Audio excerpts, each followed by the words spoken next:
Hello ನಮಸ್ಕಾರ. ಇವತ್ತೊಂದು ಸುಲಭವಾಗಿರೋ ತರಕಾರಿ ಪಲ್ಯ ಮಾಡೋಣ.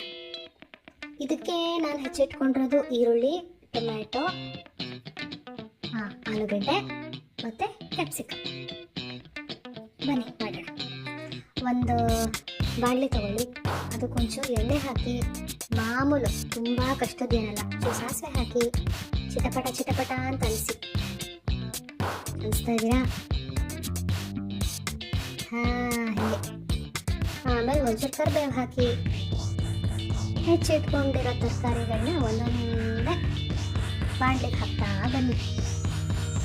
ಮೊದಲು ಈರುಳ್ಳಿ ಚೆನ್ನಾಗಿ ಬಾಡಿಸ್ಕೊಳ್ಳಿ.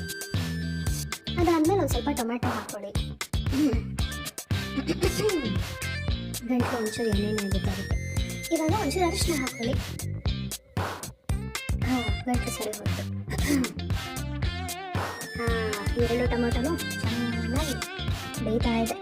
ಚೂರು ಉಪ್ಪು ಹಾಕೊಂಡ್ರೆ ಇನ್ನೂ ಚೆನ್ನಾಗಿ ಬೇಯುತ್ತೆ.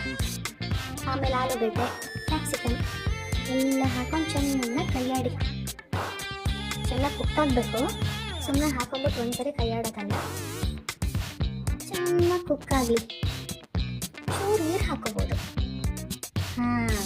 ಸ್ವಲ್ಪ ನೀರು ಹಾಕೊಂಡು ಅರ್ಧಂಬರ್ಧ ಅಕಸ್ಮಾತ್ ಬೆಂದಿದ್ರೆ ಚೂರು ಕಂಪ್ಲೀಟಾಗಿ ಬೇಯಲಿ ಅಂತ ಹೇಳ್ಬಿಟ್ಟು ಒಂದು ಸ್ವಲ್ಪ ಹೊತ್ತು ಮುಚ್ಚಿಬಿಡಿ.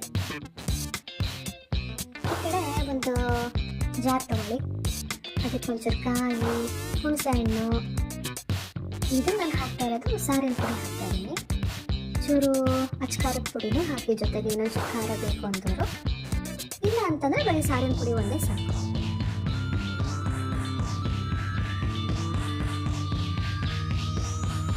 ಆಮೇಲೆ ಚೂರು ಕೊತ್ತಂಬರಿ ಸೊಪ್ಪು ಹಾಕೋಬೇಕು.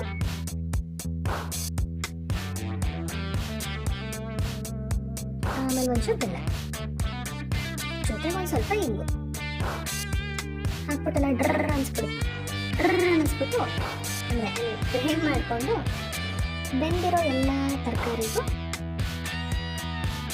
ಇದನ್ನು ಹಾಕ್ಬಿಟ್ಟು ಗ್ರೈಂಡ್ ಮಾಡಿರೋ ಅಂಥ ಮಿಶ್ರಣನ ಹಾಕ್ಬಿಟ್ಟು ಕೈಯಾಡಿ ಚೆನ್ನಾಗಿ ಅಷ್ಟೇ. ಕೊತ ಅಂತ ಕುದಿಬೇಕು, ಒಳ್ಳೆ ಘಮ ಬರಬೇಕು. ಅಲ್ಲಿಗಾಗಿದೆ ಅಂತ ಅರ್ಥ.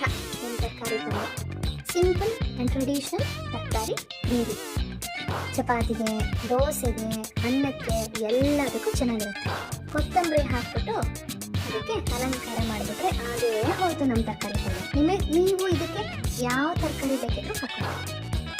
ಟ್ರೆಡಿಷನಲ್ ಪಲ್ಯ.